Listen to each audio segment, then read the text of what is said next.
Nous sommes au centre de tri et de pré-traitement des déchets plastiques de Bilongué, un quartier populaire de la ville de Douala, où un regroupement de 3 associations lutte contre la prolifération des déchets plastiques en partenariat avec la mairie de Douala 3e. Nous sommes plus précisément basés du côté de Bilongué 2, mais nous faisons un peu le ramassage dans Douala 3e, Douala 4e. Nous n'avons pas d'endroit. Comme dans tout métier, le danger est permanent. La prudence est donc de rigueur. Djoukoup Julienne, leader de l'une de ces associations, nous fait part de quelques mesures de sécurité. Au moment où nous nous apprêtons pour aller au ramassage, on doit d'abord s'équiper.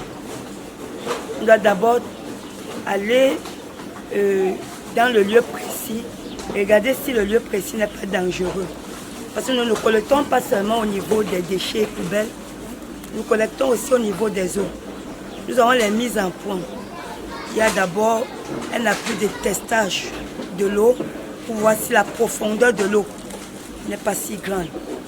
Lors des déploiements, ces vaillants justiciers se prémunissent des outils tels que pelles, râteaux ou encore planches en bois qui serviront d'échafaudage au niveau des points d'eau pour pouvoir collecter les résidus plastiques dans les eaux. Promouvoir une ville propre et saine implique de facto une certaine discipline et une organisation. Ce matin, nous avons les collecteurs déjà sur le terrain en eux.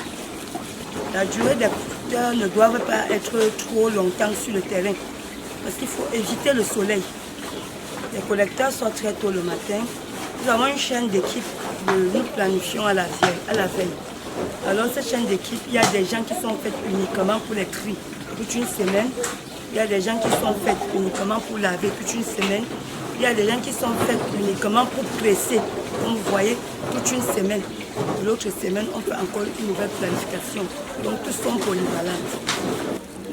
Et lorsque nous avons déjà collecté, nous les mettons dans les moustiquaires.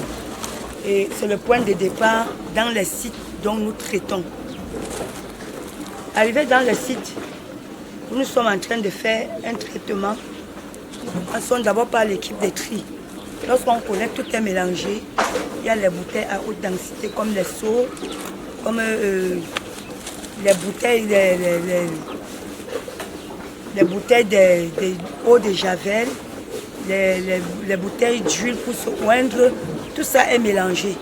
Et lorsqu'on valorise le tri, on trie les HB, on met à côté, on utilise des PET.